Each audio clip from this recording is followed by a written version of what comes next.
Muito bem, senhoras e senhores, sejam bem-vindos aqui a mais um dos nossos Cripto hoje, dessa vez dia 15 de novembro, tô aqui com o Casta, vocês sabem que terça-feira tradicionalmente já é o dia que a gente aparece aqui com o Castaneda, e aí, né, hoje ele que é a estrela do show, então a gente vai passar aqui e vou mostrar algumas notícias, mas aí as perguntas vão ficar para ele, já podem ir mandando aí nos comentários que aí ele vai responder as dúvidas de vocês, beleza? Bom dia aqui pro Célio, pro Cláudio, né? Enfim, muita gente que já está sempre aí, a audiência do Cripto hoje crescendo. Bom dia pro Igor também. E vamos lá, né?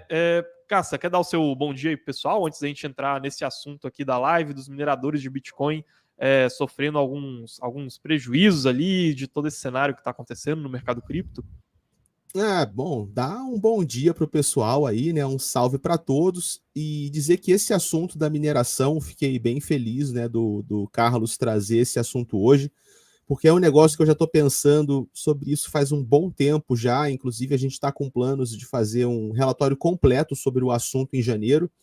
Então, eu trouxe aqui para a audiência do Cripto hoje, né, para esse público gente finíssima aí, eu trouxe um devaneio do Casta, cara, algumas teorias aí sobre o modelo econômico do Bitcoin, que eu acho que vai ser bem interessante. A gente pode bater no final da live, depois de fazer o circuito das notícias aí. Boa, né? Tô vendo aqui o pessoal falando que essas thumbs estão show, né, pessoal? Agradeçam ao Gabriel Alves aí, que é o nosso editor, e o cara tá realmente mandando bem aí nas thumbs, né? Hoje eu e o Cássio estamos aí de mineradores na De thumb mineradores, de, é. de hoje, né?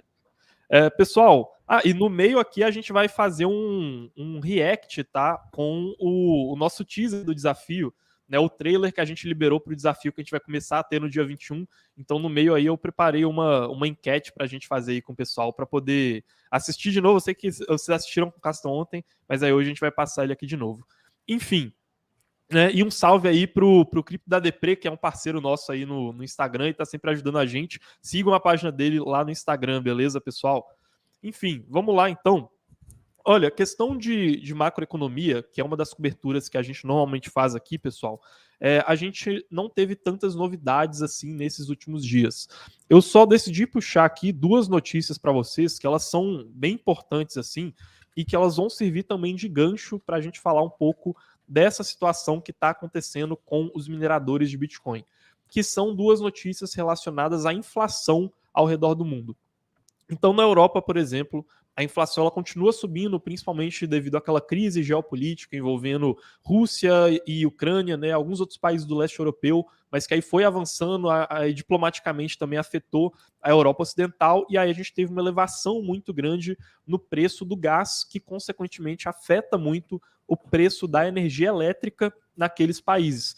E aí é um dos componentes que mais chama a atenção, né, nessa questão de elevação de preços lá na Europa, e é bem interessante a gente notar, né, porque essa elevação, porque ela também está totalmente relacionada com a questão dos aumentos das taxas de juros e que vão afetando o nosso mercado de maneira indireta, mas como vocês vão ver, essa elevação de preços de energia também tem algumas outras consequências, né?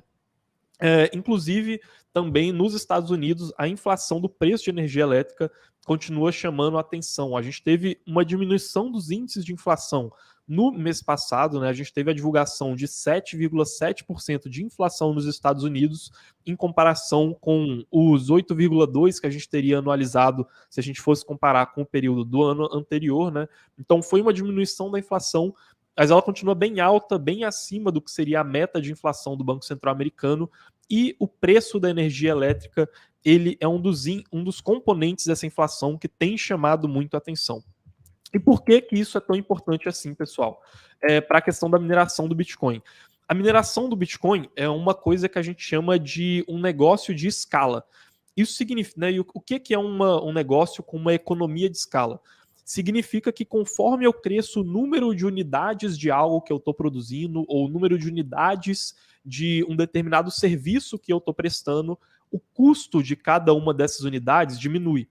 Isso significa que se eu estou produzindo, vamos supor, 10 itens em uma fábrica e o preço de cada um desses itens é R$ 10, se eu conseguir produzir 100 itens nessa mesma fábrica, o preço de cada um deles vai ser menos do que R$ 10, vai ser 8, R$ 5.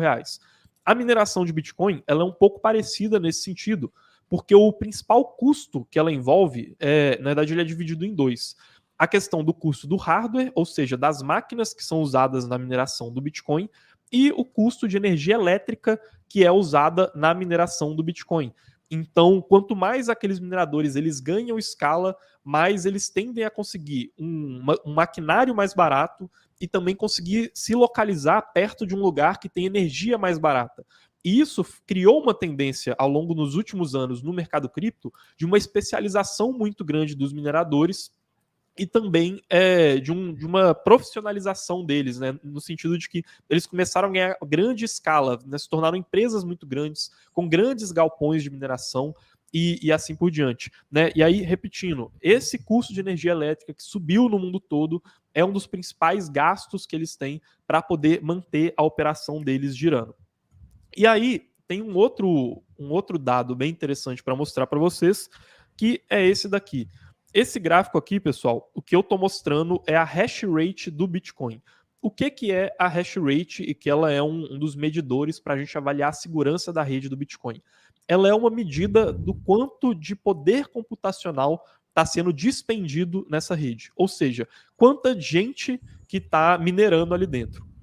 É óbvio, você pode ter um minerador que tem muito mais poder computacional do que o outro, mas é basicamente quanto de recurso está sendo dispendido ali, computacionalmente falando, para poder manter a rede do Bitcoin segura e também para conseguir as recompensas dela. Só que a grande questão é que a recompensa do Bitcoin ela é fixa, né? Ela é travada. Como vocês sabem, o Bitcoin ele tem uma emissão que ela é programada em código, né?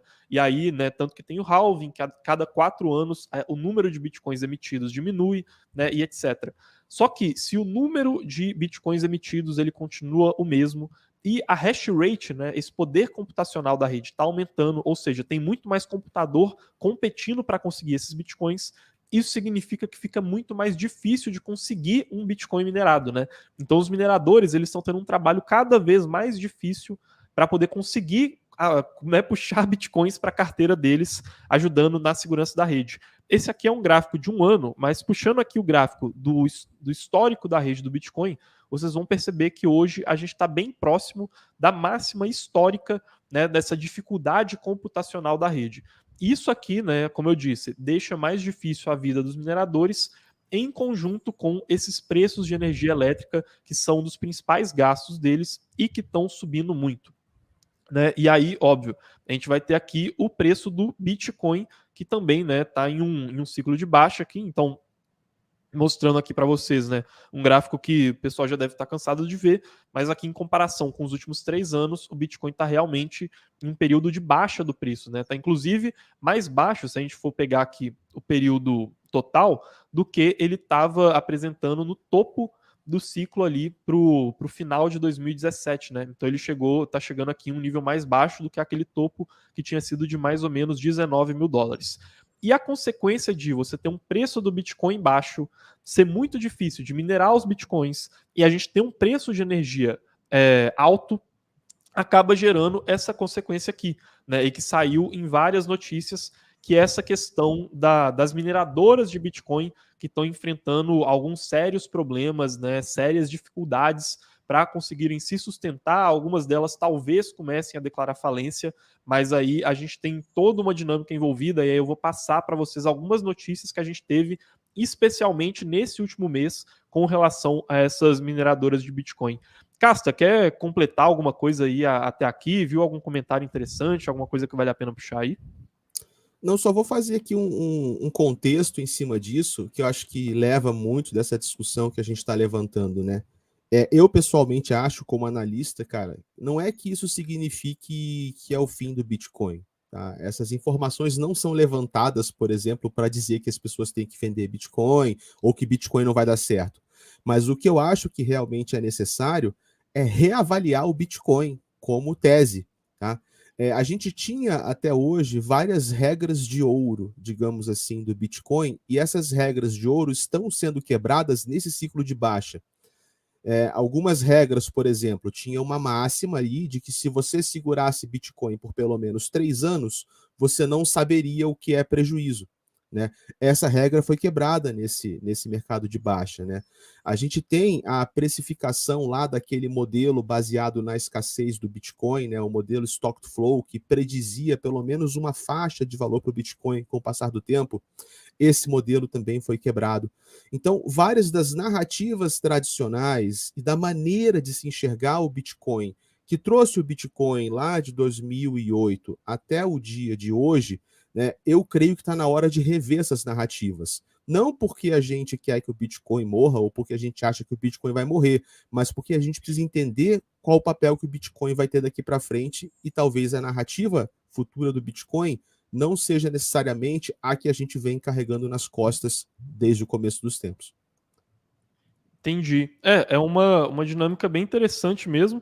E aí, né, é muito importante ressaltar isso que o Cassa está falando, que isso aqui não é uma briga contra o Bitcoin, tá, pessoal? De maneira alguma. Inclusive, o Bitcoin ele é um dos ativos que a gente mais gosta hoje, olhando para o mercado cripto, mas é muito importante entender o que está acontecendo com esses ativos, né, com essas criptos que a gente investe, até para poder rever as nossas teses de investimento, conseguir entender o que está acontecendo no mercado e, né, eventualmente conseguir entender que, poxa, o Bitcoin que a gente achava que serviria para uma coisa, na verdade, no futuro pode servir para outra. Então, os dados que a gente monitorava para essa primeira coisa, a gente vai mudar e passar a monitorar outros novos dados para poder entender qual que seria o futuro dessa cripto, né?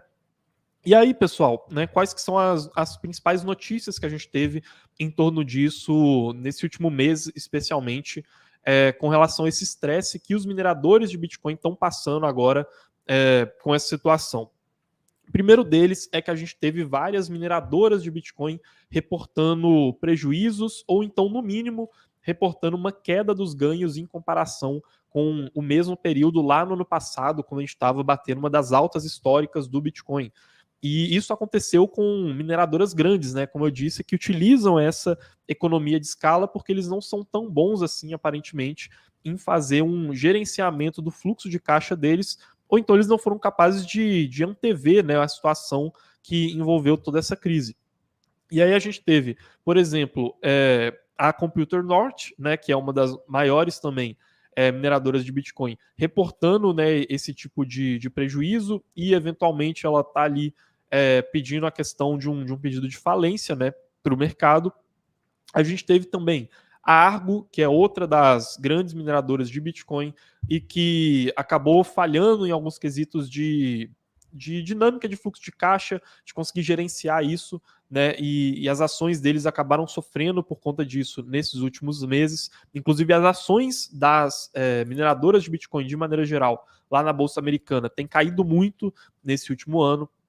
A Core Scientific também, né, outra ação, outra empresa de mineração de Bitcoin que pode entrar com pedido de falência e que também teve um prejuízo muito grande nesses últimos tempos e que as ações caíram muito na bolsa, né? E isso inclusive acaba afetando toda a indústria, como a gente teve o caso da Canaan, né, que é uma empresa de venda de equipamentos para empresas de mineração de Bitcoin. Então eles vendem boa parte desses computadores que são utilizados para poder fazer essa mineração.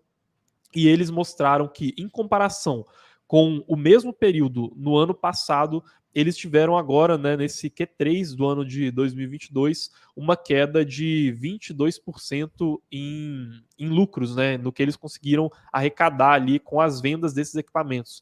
Né, e 88% de queda é uma queda extremamente drástica, né, que mexe muito com a dinâmica econômica que a gente está tendo nessa empresa, né, na Canaan.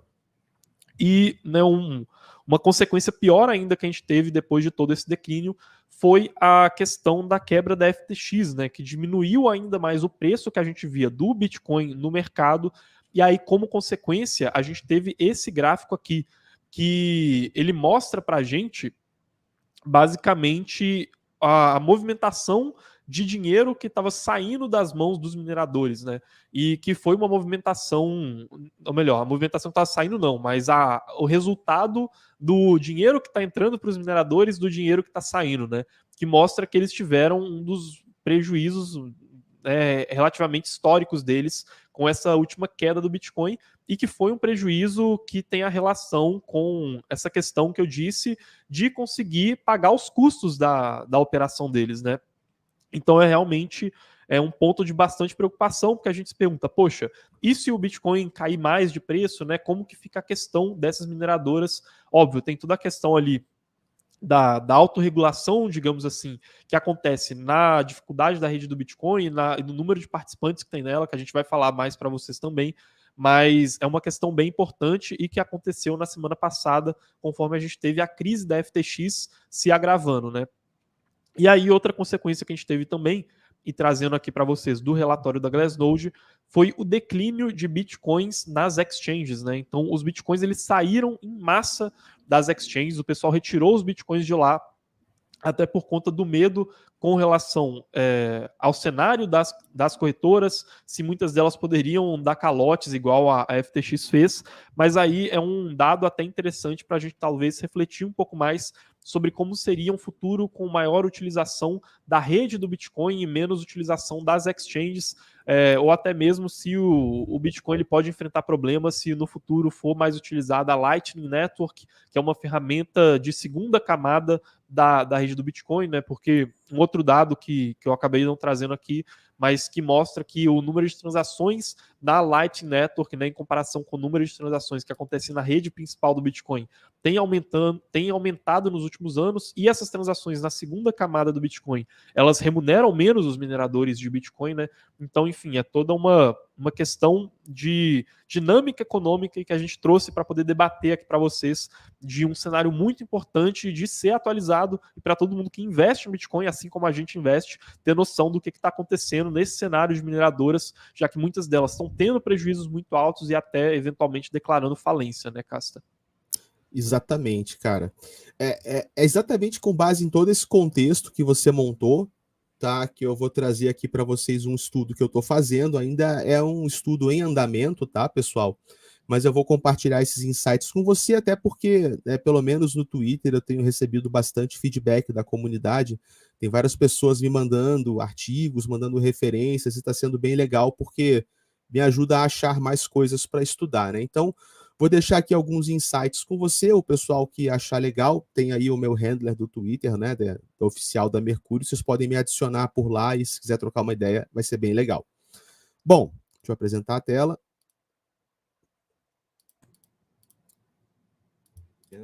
É que eu sou meio devagar com isso, por incrível que pareça. Tranquilo. Boa, É a apresenta aí idade. pra gente. Pessoal, tô vendo que tem bastante gente chegando aí. Vamos aproveitar para poder deixar o like. A gente tá com quase, deixa eu ver, quase 700 pessoas assistindo aqui a gente agora e só com 231 likes. Então, pessoal, vamos deixar o like pro YouTube entregar essa live para mais pessoas, até porque é um tema bem, bem importante mesmo quando a gente tá falando de mercado cripto, tá? Cássio, acho que o pessoal agora já tá conseguindo ver sua tela, viu? Bom, show de bola, cara.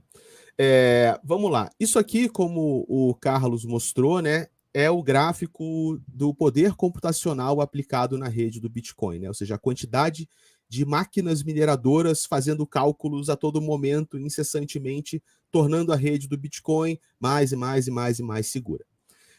Existe uma maneira muito interessante de você visualizar esse gráfico, tá? Que é quando a gente muda a escala do gráfico, pessoal, de uma escala linear para uma escala logarítmica. Para explicar em termos simples, tá? Numa escala linear, a gente coloca os valores de forma absoluta. Numa escala logarítmica, a gente considera a proporção na qual os valores aumentam. Então, por exemplo, se eu vou do número 1 para o número 10.000, eu cresci 10.000 vezes. Mas se eu vou do número 10.000 para o 20.000, eu só cresci 2 vezes. Então, um gráfico logarítmico, ele leva isso em consideração e apresenta as coisas sob uma perspectiva diferente. Então, vocês vão ver, se eu trocar a visualização desse gráfico da escala linear para a escala logarítmica, a gente vai ver uma história diferente. Que é essa aqui, ó. Apesar do Bitcoin estar na sua máxima histórica de poder computacional aplicado na rede, em comparação a todo o seu tempo de vida, não existe muita diferença relativa entre esse pico histórico de agora e o poder computacional que a gente observava já em janeiro de 2019. Tá? Isso aqui é uma coisa muito significativa quando a gente para pensar no que o Carlos falou. Apesar da rede estar ficando mais segura, está ficando mais caro a mineração. isso aqui é uma lista do retorno estimado de todas as máquinas ASICs, que são as máquinas de mineração. Eu ordenei essa lista por ordem cronológica, tá? E vocês vão ver o seguinte: ainda tem máquinas de mineração que dão lucro, tá no verdinho, se você olhar. Só que quando você começa a dar muito scroll e você passa de outubro de 2021, acabou, não tem mais lucro. É só prejuízo. Com uma exceção aqui, né? Mas basicamente, o que isso diz pra gente? Qualquer planta de mineração cujo hardware foi adquirido de outubro de 2021 para o passado, provavelmente essa planta está no prejuízo, a não ser que ela pague muito barato pela energia elétrica dela. Então existe um custo oculto na mineração, que não é só o custo da energia, é o custo de você renovar o seu hardware a cada 2 anos. Porque esses novos mineradores que surgem, eles dão mais lucro para os mineradores que compram essas máquinas novas, mas eles também empurram quem está com a máquina antiga para a zona do prejuízo. Então, o jogo competitivo da mineração é muito agressivo. E hoje, a gente está entrando num patamar onde os mineradores estão muito engasgados, eles não estão recebendo muita grana para pagar a energia elétrica e para montar o caixa para trocar de hardware quando vier a próxima geração. Então, realmente, a dinâmica deles está um pouco engargalada. Isso aqui, pessoal, é a estimativa dos lucros dados pela atividade da mineração. Então, vocês vão ver, cara, que a gente não está na mínima histórica. Os mineradores já lucraram menos, mas a gente está num patamar muito baixo. Ou seja, a atividade da mineração está pagando muito pouco para todo esse esforço que está sendo colocado e para o custo dessas máquinas que se renovam a cada 2 anos. Existe uma lei, inclusive, se você colocar esse gráfico do lucro do Bitcoin em escala logarítmica, olha que legal. Ele fica quase igual ao gráfico do hash rate, cara. Então a gente pensa, né, o hash rate está no máximo, o lucro está no mínimo, mas o comportamento dessas duas curvas ao longo do tempo é muito parecida. Isso quer dizer o quê? Que tanto o hash rate do Bitcoin quanto o lucro que se obtém da atividade de mineração, parece que essas duas coisas estão sujeitas a uma mesma lei, que é a lei dos retornos diminutos. Eu não sei se vocês já ouviram falar sobre essa lei, mas a lei do retorno dos minutos, ela se aplica a atividades produtivas que extraem valor.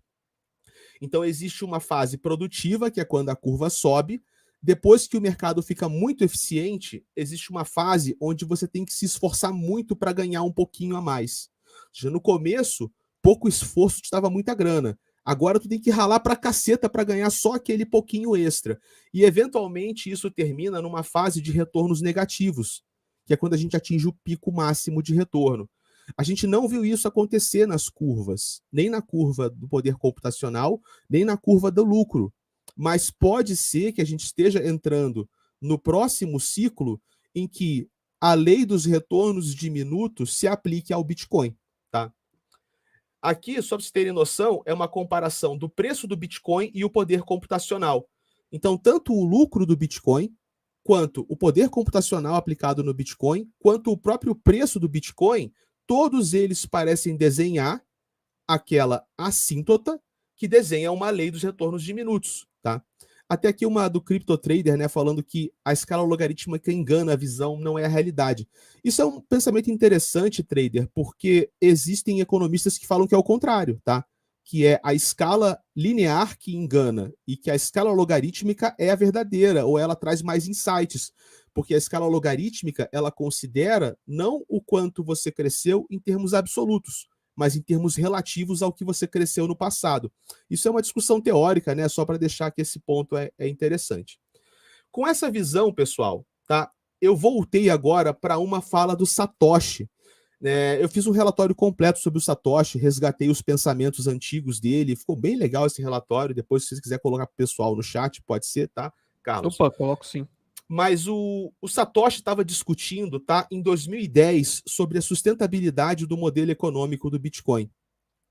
E ele falou algumas coisas interessantes, tá? Primeiro ele falou o seguinte, cara, que o preço de qualquer commodity, e aqui a gente está considerando o Bitcoin uma commodity, ele tende a gravitar em torno do custo de produção. Então, se você projeta todos esses fatores numa escala logarítmica, bem ou mal, essas coisas estão andando juntas. Só que a gente está entrando num momento onde a divergência é gritante, porque nunca se gastou tanto para minerar e nunca se lucrou tão pouco com a mineração. Se o Bitcoin não subir nos próximos meses para pelo menos uns 25, 30 mil dólares, esses caras vão sustentar prejuízo por muito tempo. E pode ser que esse modelo de precificação do Bitcoin quebre. Ok? Uma teoria, baseada até no que o Satoshi fala. Olha o que o Satoshi fala aqui. Nos anos posteriores, então o Satoshi falando sobre o futuro, quando a geração de novas moedas for uma porcentagem muito pequena em relação ao que já existe, e isso é o fato hoje, a gente já minerou, sei lá, 90% dos bitcoins, né? E a gente está se esforçando pra caramba para minerar o restinho que falta. Ele fala o seguinte, quando isso acontecer, o preço de mercado irá ditar o custo de produção, mais do que o contrário. Então, cara, essa frase ela é muito, muito difícil de você extrapolar. Né? O que o Satoshi quer dizer com isso? Né? Como que o mercado vai ditar o custo de produção do Bitcoin se os mineradores só fazem gastar cada vez mais grana para continuar minerando? Então, isso indica que a gente pode estar chegando, talvez no próximo ciclo de mercado, ou talvez no halving futuro, mas a gente está se aproximando de um sintoma onde o modelo de precificação do Bitcoin pode se quebrar e pode ser modificado. Isso quer dizer que o Bitcoin vai morrer? Não sei. Isso quer dizer que a maneira como o Bitcoin é precificado pelo mercado pode mudar. E a dinâmica de mineração e desse pico de poder computacional que entra, sobe, isso também pode mudar. Para onde isso vai levar a gente é justamente o tipo de raciocínio que eu quero extrapolar no relatório de janeiro. Mas eu estou levantando a bola para vocês porque é muito louco. Bate com uma visão do Satoshi de fevereiro de 2010. Ele já previa um momento no futuro onde a maneira com que o Bitcoin se precifica ia ser mudada, o paradigma de se precificar Bitcoin ia mudar.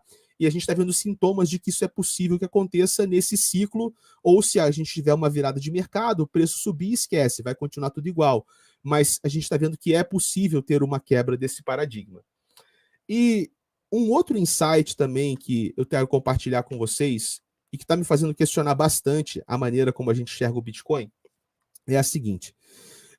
Quando a gente pensa em Bitcoin como reserva de valor, a gente compara o Bitcoin com o ouro, né? Como é uma commodity, né? Um recurso natural, só que aqui é um recurso digital, né? E a gente usa esforço físico, né, para minerar o ouro do planeta Terra, e a gente usa esforço digital para minerar Bitcoin. Então, ouro tem uma escassez, né, geológica, digamos assim, e Bitcoin tem uma escassez digital. Só que, cara, eu não sei se alguém já pensou nisso, mas me ocorreu que tem uma diferença muito grande na escassez do Bitcoin e na escassez do ouro. E tem a ver com a dinâmica da mineração. Aqui o Satoshi fala o seguinte, cara. O preço de qualquer commodity gravita em torno do custo de produção. O que o Satoshi quer dizer com isso? Se tiver muito caro para produzir a commodity, a gente diminui o ritmo de produção. Ou seja, está muito caro extrair o ouro, a gente vai extrair menos ouro. Agora, está muito barato extrair ouro, ou seja, o ouro está valendo muito, vale a pena extrair ouro, então a gente vai extrair mais. E isso também pode acontecer no Bitcoin. Tá caro minerar Bitcoin? A gente vai minerar menos. Tá barato minerar Bitcoin? A gente vai minerar mais. Só que existe uma diferença. No caso do ouro, se a gente minera menos ouro, entra menos ouro no mundo. No caso do Bitcoin, não. Se a gente minerar menos Bitcoin, continua entrando a mesma quantidade de Bitcoin. Cara, isso é uma diferença fundamental. No caso do ouro, o esforço colocado na mineração, ele muda a quantidade de ouro que entra em circulação. No caso do Bitcoin, não. A gente só muda a segurança da rede. Então, é uma diferença muito fundamental no modo como o esforço de mineração influencia na quantidade daquela commodity que entra no mercado.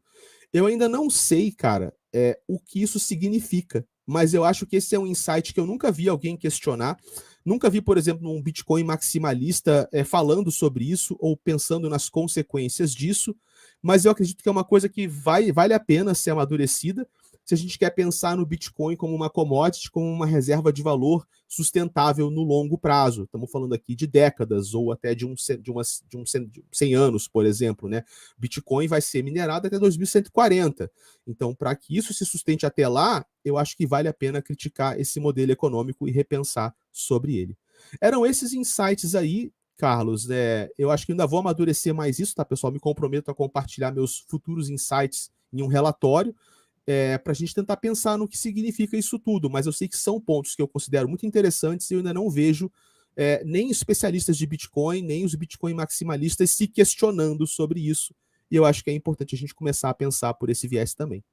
É isso aí, pessoal. Já vou puxar os comentários de vocês, mas o Caio tá lembrando a gente aqui que se não der like vai ter mais quebradeira no mercado, né? Então, pô, gente, já passamos aqui das 1.000 pessoas assistindo a gente aqui na audiência, 455 likes. Vamos deixar o like aqui, que daqui a pouco a gente vai puxar as dúvidas de vocês e também a gente vai mostrar, né, de novo o trailer do desafio, mas com uma enquete, né, que a gente também tá passando aí nos comentários.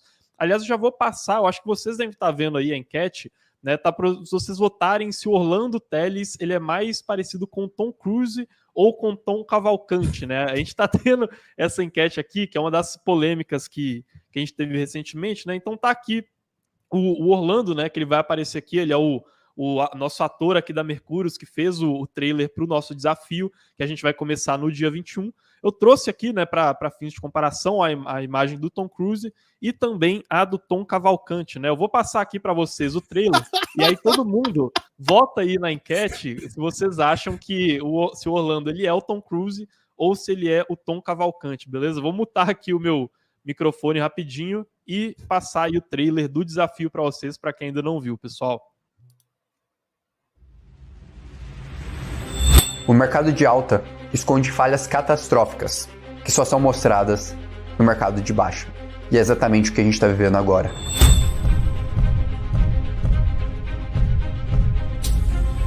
Eles não acreditam nesse mercado. Eles desistiram desse mercado.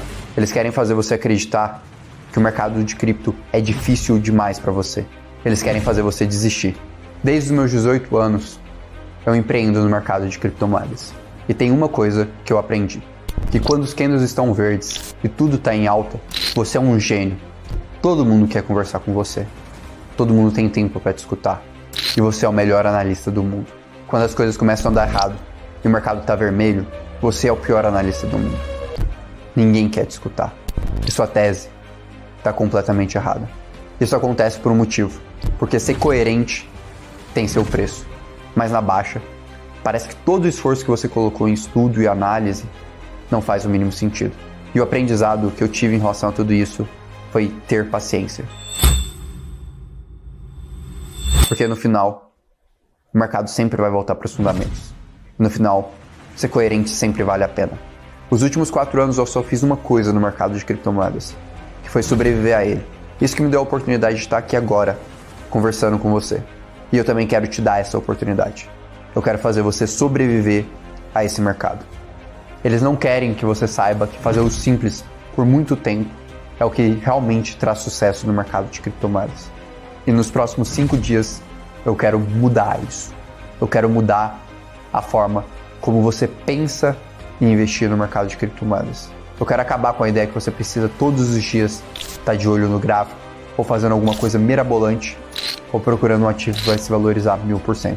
Eu só quero te ensinar como ser coerente, como ter uma boa tese de investimento e como aproveitar esse mercado. Ou seja, passos simples para que você possa aproveitar o próximo ciclo de alta e não caia em armadilhas.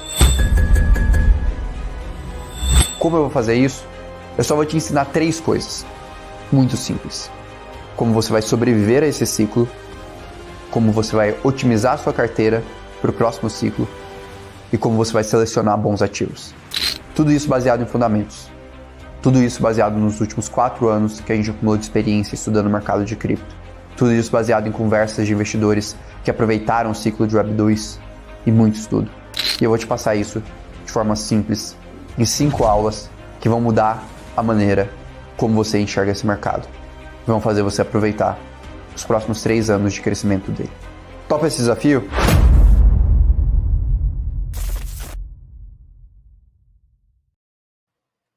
Bom, aqui na nossa enquete mano. a gente está mais ou menos 70% Tom Cavalcante, né? 70%, 25% Tom Cruise, né? Mais ou menos. O pessoal falou aqui de acordo com. Cadê? Deixa eu ver se eu consigo puxar os comentários aqui que eu tinha selecionado.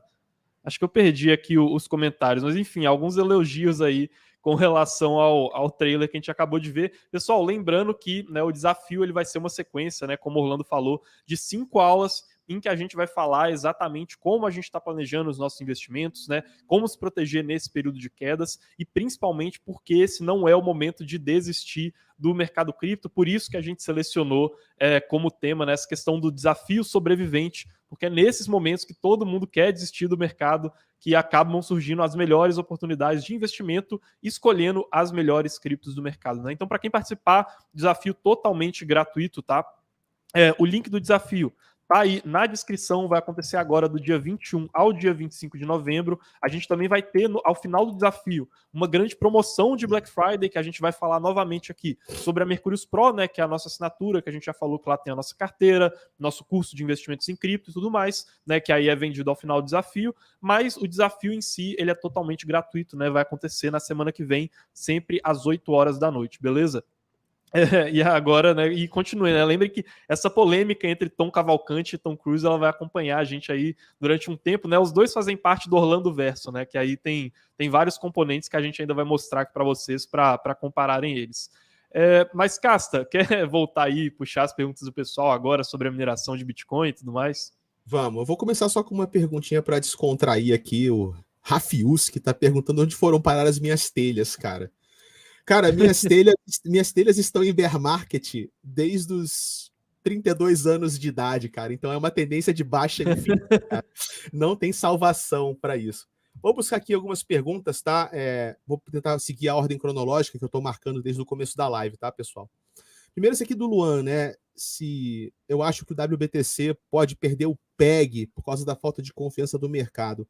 Cara, o WBTC, ele é um ativo que não é Bitcoin de verdade, primeira coisa, tá?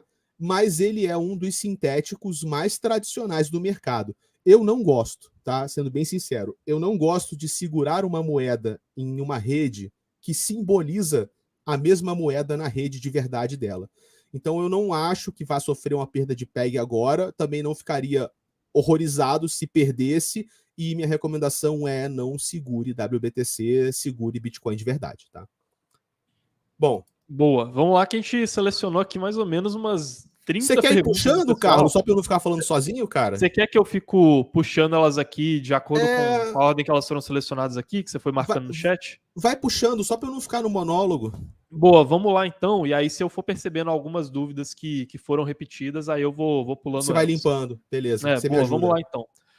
O CryptoGame aqui, ele perguntou se os mineradores de Bitcoin, né, falou aqui, os mineradores do Bitcoin são muito importantes para cripto, mas e os mineradores e validadores de outra rede, né? Como que fica essa situação?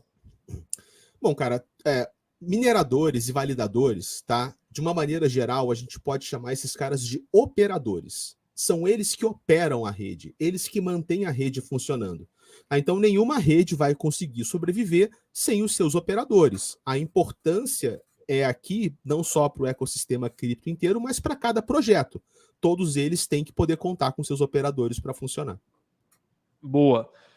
Felipe Alves aqui, Casta, você sabe por que o Vitalik liquidou mais de 3 mil Ethereums da carteira dele? Cara, não sabemos, ele não explicou, ele só liquidou. Mas assim, gente, a Ethereum Foundation não é uma ONG, tá? Eles têm que ter grana para financiar suas atividades. O que eu acho desse despejo, tá? Eu, sinceramente, não fiquei indignado com esse despejo. Eu vejo uma pessoa revoltada, né? Como se o cara não pudesse liquidar Ethereum. O que ele não pode fazer é quebrar a própria rede, mas fora isso, para mim, ele faz o que ele quiser. E se você para pensar, ele vendeu aí 3 mil, né, Ethereums, só pela modificação da rede Ethereum de Proof of Work para Proof of Stake. Vou puxar a tela aqui para vocês. Ultrasound Money. Ah, sim, esse gráfico aí é bem interessante, viu, pessoal? Bem legal. Do que aconteceu. Deixa eu adicionar aqui a sua tela. Eu pastelei aqui. Ó. Boa. Desde que a Ethereum virou prova de participação, a gente já queimou mais de 6 mil Ethereums. Então, esse valor que o Vitalik despejou no mercado, Senhor do céu, é metade de todos os Ethereums que já foram destruídos e tirados de circulação desde o dia 15 de setembro desse ano. Então, eu não achei uma liquidação assustadora, eu achei uma venda. Eu não sei por que ele vai fazer isso, se ele vai comprar um carro ou se ele vai financiar um projeto. Mas, na minha visão, não é uma parada assim gritante, nem motivo para desespero. Se ele tivesse feito tipo uns 50 mil Ethers, aí eu ia falar, cara, tudo bem, pô, 50 mil Ethers, acho que a gente precisa de uma explicação razoável, né? É isso aí. O Aleph aqui, ele perguntou, olha, não seria interessante utilizar tanto um bem escasso como o caso da energia para poder gerar moedas virtuais que em nada ajudarão, quer dizer, na verdade não foi uma pergunta, né? Eu fui lendo interação de É uma perguntas, afirmação, uma afirmação é um dele. comentário. Ele falou assim, ó, não é interessante utilizar tanto um bem escasso, né, como é o caso da energia, para poder gerar moedas virtuais que em nada ajudarão de fato a humanidade nas suas principais questões. E, Aleph, né, por mais que o seu comentário seja um pouco discordante de algumas opiniões assim que a gente tem no mercado, é uma questão importante, tá, que você puxou, inclusive porque os reguladores dessas questões energéticas ao redor do mundo também estão de olho nisso, tá? Então é uma questão bem interessante e que eu acho que merece ser bem respondida, assim, essa sua ponderação, viu, Aleph? Ô Casta, o que você tem para dizer para ele nesse sentido? Cara, só que a questão não é a energia, a questão, eu concordo com o que você falou, é a utilidade. Então, se a gente descobrir que no futuro o Bitcoin pode ser um substituto para o dólar morreu e o mundo ficou hiper-bitcoinizado e o Bitcoin salvou a humanidade, digamos assim, né? Teoria Bitcoin maximalista. Se isso acontecer desse jeito, parabéns, vale a pena, entendeu? Então, é um custo que vale a pena se pagar. O que está em questão aqui é se nesse futuro da humanidade e na relevância para a humanidade, a utilidade que o Bitcoin oferece justifica o consumo dessa energia elétrica toda. Quem é fã de Bitcoin, quem é Bitcoin Mass, acredita que sim. Quem odeia Bitcoin acredita que não. E quem está no meio termo está observando, né? Tá estudando para ver qual das teses que começa a ganhar força aí dentro dos próximos anos.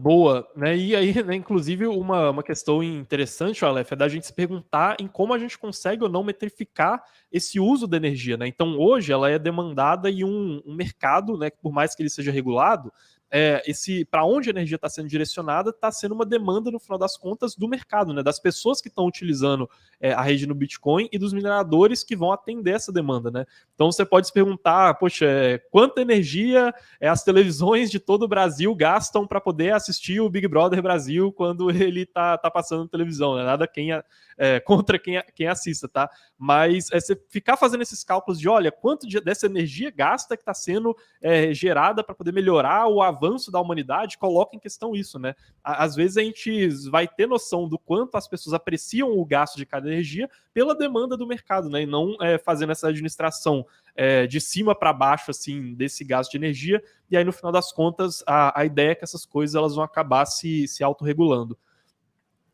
O Hugo, ele perguntou para você, Casta, se a Binance acabar, como que ficariam os ativos que estão na MetaMask dele, né, na carteira dele, mas que estão na rede de contratos inteligentes da Binance, né, que é a BSC, Sim. que é aquela rede que a Binance fez para tentar concorrer com a Ethereum, né, e mandou um abraço lá de Portugal, um grande abraço para todos os portugueses aí que estão acompanhando a gente, pessoal. Fala, Hugo. Cara, fica arriscado, tá? De maneira tecnológica, digamos assim, a rede da Binance, a BSC, poderia sobreviver sem a Binance. Mas de maneira administrativa, de maneira por entrelaçamento econômico, de maneira pelo pânico que a Binance acabando ia gerar, eu acho que a rede da BSC fica em extremo risco. Especialmente se você está guardando nessa rede, Hugo, moedas que não são dessa rede. Então, se você tem Bitcoin na BSC, se você tem Ethereum na BSC, cara, minha recomendação é não guarde esses ativos nessa rede, tá? Faz sentido. E o Lucas, ele perguntou aqui se a gente poderia explicar de onde especificamente vem o dinheiro quando uma pessoa lucra com uma operação vendida, né? O dinheiro, ele vem das pessoas que foram estopadas na compra, né? Ele falando de operação vendida, ele está falando, pessoal, de quem está apostando contra o mercado, né? Está apostando que vai ter uma queda e se ela faz uma operação em que se essa queda acontecer, ela vai lucrar, né? E aí o Lucas está perguntando de onde vem o dinheiro desse lucro. Uhum. Cara, isso depende da operação, tá? Quando você tá falando de comprar e vender moedas, você está comprando do livre mercado. Então existe tipo um livro de ofertas, onde quem quer vender coloca oferta de venda, quem quer comprar põe oferta de compra. Então você pode comprar de uma pessoa hoje por um preço barato e vender para outra pessoa por um preço caro amanhã. Isso não quer dizer que o seu lucro veio nem de uma nem de outra. Seu lucro veio do mercado. Tá? Então, as pessoas interagindo com o mercado vão ter pontos de entrada e pontos de saída. Se elas conseguirem entrar num ponto abaixo do ponto de saída, então elas têm o lucro, fizeram uma operação de compra e venda que deu certo. Tá? Existem outras operações de mercados de futuros e derivativos, aí uma outra história, onde a lógica pode ser um pouco diferente, mas aí eu não vou entrar nesse mérito agora, que senão vira aqui um outro tipo de diálogo que vai levar muito tempo. Mas no básico é isso, cara. Não necessariamente o seu lucro de comprar e vender Bitcoin ao longo do tempo vem do prejuízo de outra pessoa. Ou seja, não é um jogo de soma zero, tá? Como muitas pessoas gostam de falar que é. Isso aí.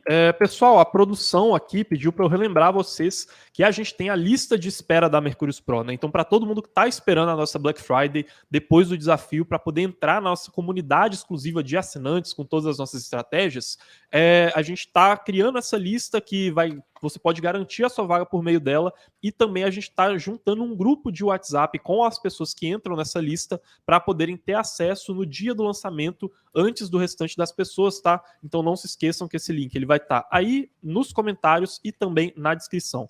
Deixa eu acelerar aqui o ritmo de puxar as perguntas para a gente conseguir responder o máximo de pessoas possível.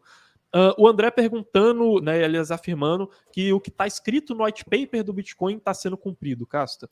Não necessariamente, André, porque o Bitcoin, se você for pegar o título dele, seria peer-to-peer currency, né? Ou moeda de ponto a ponto.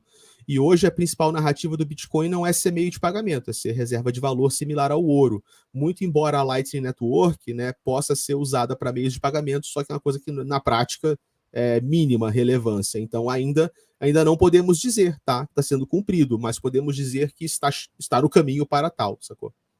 E mesmo quando usado como meio de pagamento, ainda não é uma moeda, porque ainda não é unidade de conta, né? Então, ainda está no caminho. Não daria para dizer não. Assim, ele não se contradisse, ok, mas ele não tá cumprindo hoje, não. Isso aí. Vou agradecer ao Jeremy Paul aqui, né, pela audiência pela nossa live, né? E aí, se puder dar uma informação aí pra gente sobre, né, para quem não sabe, Jeremy Paul é o presidente lá do Banco Central dos Estados Unidos, que define a taxa de juros mais importante do mundo e que afeta o preço dos nossos mercados diretamente, né? Então, Jeremy, se puder soprar ali um spoiler do que vai ter nas próximas reuniões aí pra gente, eu agradeço. O Ronaldo falando que o Bitcoin não serve para ficar milionário, e sim para poder se proteger contra essa máquina do Estado. Cara, isso eu concordo. Ronaldo, eu concordo. Inclusive, quando as pessoas ficam comparando Bitcoin e Ethereum, né? Bitcoin é melhor, Ethereum é melhor. Eu acho que são bem diferentes as moedas. E se você quer ter a mentalidade de segurar um ativo que pode funcionar como moeda ou que pode funcionar como reserva de valor, e que você tem certeza que tem o máximo de possível independência do Estado e do Banco Central, isso é o Bitcoin. Então, se você quer segurar uma moeda da resistência, segurar Bitcoin faz sentido. Eu concordo com esse ponto de vista aí. Não concordo que talvez fique ou não fique milionário. Então, eu estou tirando o viés de Bitcoin como investimento, tá? E pensando nele como uma moeda de resistência, para mim faz muito sentido. O Cripto da Depre falou que o Bitcoin como uma reserva energética talvez seria uma tese bacana, né, em comparação com essas outras teses que a gente falou aqui. Essa é uma tese que até onde eu vi, ninguém veiculou essa tese no Brasil, fui eu que trouxe ela primeiro. Ela não é uma tese tão incomum, tá, lá fora. É a gente que está um pouco atrás em acompanhar o que está se pensando mais no mundo, no exterior. E eu acho essa tese interessante, não dá tempo de explicar ela aqui, a gente pode depois fazer uma live sobre isso, mas eu acho que ainda tem algumas ressalvas para essa tese funcionar de verdade. O Ricardo aqui falando que ele ele é mais na linha sou mais na linha maximalista do Bitcoin, né? Que para quem não sabe, é quem considera que o Bitcoin ele tem características diferentes, né? Às vezes até ideologicamente das outras criptos. E realmente ele fica chateado quando duvidam da capacidade do Bitcoin, mas respeita e admira muito o trabalho, o conhecimento do Casta, né? Cabeça aberta e abraço pro Casta. O Casta, acho que seria legal até revisar até para especificar para ele, né? O que seria realmente sim, duvidar da capacidade do Bitcoin ou não, e até porque a gente está, na verdade, revisitando, né, um pouco das nossas teses, né? Vamos fechar com esse comentário do Ricardo, eu vou puxar um outro só para fazer um esclarecimento aqui, tá? No caso, Ricardo, cara, eu recebo muitos feedbacks, tá, cara, de maximalistas, digamos assim. E o que eu identifiquei até hoje, cara, é que tem dois tipos de maximalista. Tem aquele maximalista que realmente sabe o que é Bitcoin, o cara realmente entende, tá? E esse cara argumenta. Então ele tem coisas para dialogar. E existe um outro tipo de Bitcoin maximalista que só fala assim, esse cara é um shitcoinheiro que só fala besteira. Então, eu acho que é importante, cara, que os bitcoins maximalistas do Brasil hoje, que pensam, que entendem, que eles comecem a se manifestar nos termos do entendimento. Porque os bitcoin maximalistas que fazem barulho no Brasil hoje são esses, cara, que ficam soltando comentários, esse cara só fala besteira, esse cara não sabe nada, e não apresentam nenhum argumento. Não sabem explicar absolutamente nada. Então, é um maximalismo cego. Mas eu entendo que existem pessoas muito inteligentes, muito estudadas, que são Bitcoin maximalistas, e seria muito legal ver essas pessoas colocando não esses argumentos pré-prontos, do tipo, Proof of Work é melhor, Ethereum é uma bosta, não sei o quê. Não, cara. É realmente pensar no que está acontecendo e fazer análises com critério. Não só elogiando o Bitcoin, mas questionando o momento atual do Bitcoin. Você nunca vai conseguir apresentar uma boa tese se você não for capaz de apresentar uma contra-tese. E tudo que eu vejo de maximalistas hoje que estão fazendo barulho só tem tese, só tem argumento pré-pronto. Então, para eu realmente poder levar a sério, seria muito legal ver, olha, nós somos maxis de Bitcoin, acreditamos pra caramba nisso, o momento atual tem essa e essa questão que é muito importante ser questionada, e nossa hipótese é essa. Cara, isso é brilhante. E eu acho que falta isso para o movimento Bitcoin maximalista do Brasil. Muitas pessoas Bitcoin maxis comemorando a quebra da FTX. Cara, em vez de comemorar a quebra da FTX, já que você não investe na FTX, por que você não vai olhar as métricas do Bitcoin e ver como que ele respondeu a isso? Por que você não traz uma análise quantitativa? Por que você não constrói uma hipótese do que isso significa para o Bitcoin daqui para frente? Então é muito interessante ver um comentário como o seu, que tem essa cabeça aberta para o diálogo. As pessoas que não são maximalistas não são inimigas dos maxis, elas são apenas um contraponto.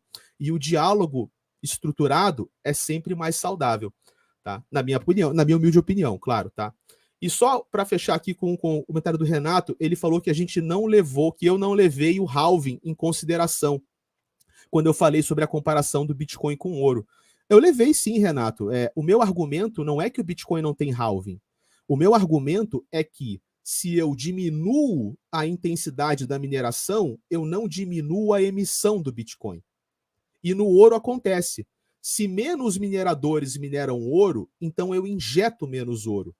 Então, no caso, a emissão de Bitcoin, ela diminui não por um fator de mais ou menos esforço de mineração, mas por uma coisa metrificada no código. Ou seja, a escassez do Bitcoin, ela é muito artificial. Isso pode ser bom, isso pode ser ruim, isso pode ser incrível. Só estou falando que é diferente. A escassez do ouro não é artificial. A escassez do ouro, ela vai sendo modificada enquanto a gente desenvolve novas tecnologias para a extração do ouro e enquanto a gente coloca mais ou menos esforço como um todo, a humanidade inteira, na extração do ouro que ainda está preso aí nas camadas geológicas do planeta Terra. Enfim, isso aí, era isso, cara. Era isso, pessoal. Espero que tenham gostado dessa live e, de novo, né, a gente sempre está aqui às 10 da manhã para poder fazer essa cobertura completa do mercado com vocês. Nos vemos amanhã no próximo Cripto Hoje e até mais.